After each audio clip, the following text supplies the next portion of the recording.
friends, it's Wendy with H2O Bungalow. I'm so excited you're here today. I am going to share with you my latest project. I'm very excited. I just finished this Skinny Lap wall in my office. So my Skinny Lap wall, or my plant wall, is made out of cedar. It's 1/4 of an inch thick. It's extremely lightweight, very cheap. This wall cost me about $100 to make. And I'm going to share with you how I did it and tips for making your wall look as good as mine does. As always, friends, don't forget to subscribe to my channels. If you like my work, my YouTube channel is H2O Bungalow, and of course my blog, h2obungalow.com.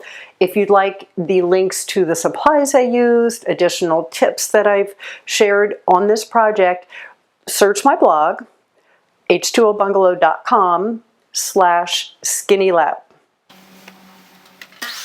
I cut each of the pieces into 32-inch sections and used a stop block to save time instead of measuring each individual piece.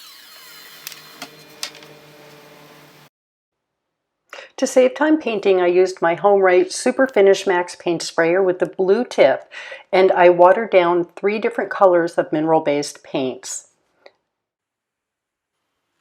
I used my HomeRite large paint shelter, and I gave myself plenty of room to line up my boards and plenty of area on a drop cloth for them to dry after they've been painted.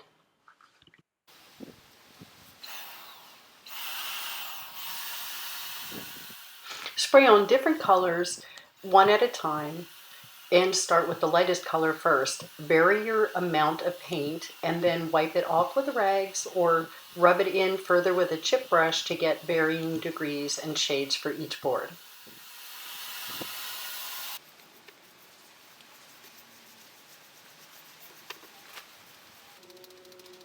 Because I was using mineral-based paints that I watered down and they're water-based, I needed to shake my container often to make sure that the paint hadn't settled onto the bottom, and at times I needed to adjust the flow of my paint sprayer to let the paint through.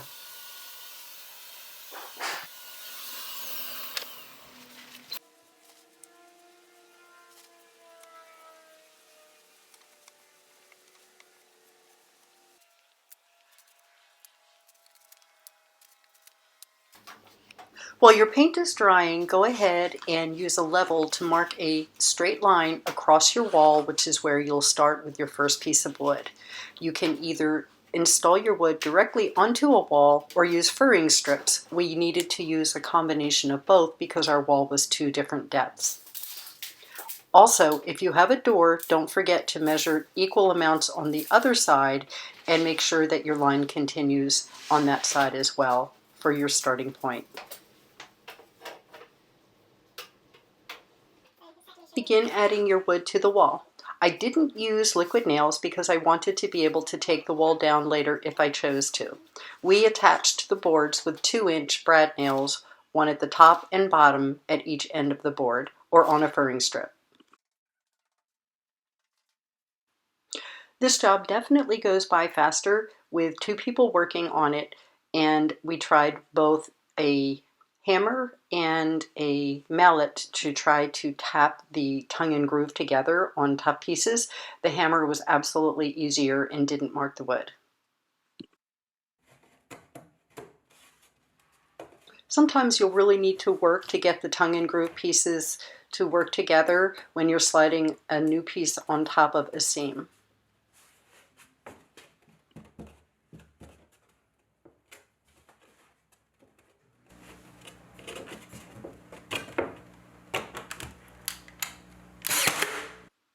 Trim is needed any piece that's going to transition over the door. I used my Craig tool to mark each side and trimmed it with a jigsaw.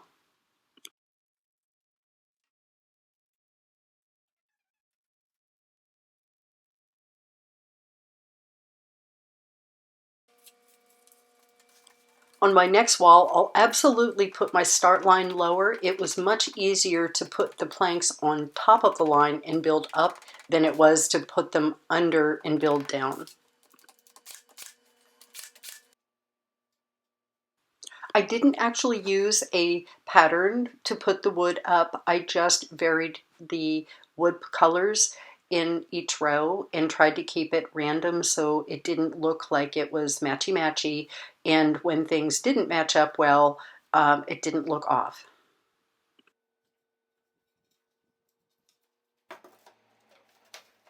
Okay, so my last step was to edge the top and the sides with trellis trim that I found in the trim department at Home Depot, and I gave it a gray wash, the same as the gray paint I used for the wood.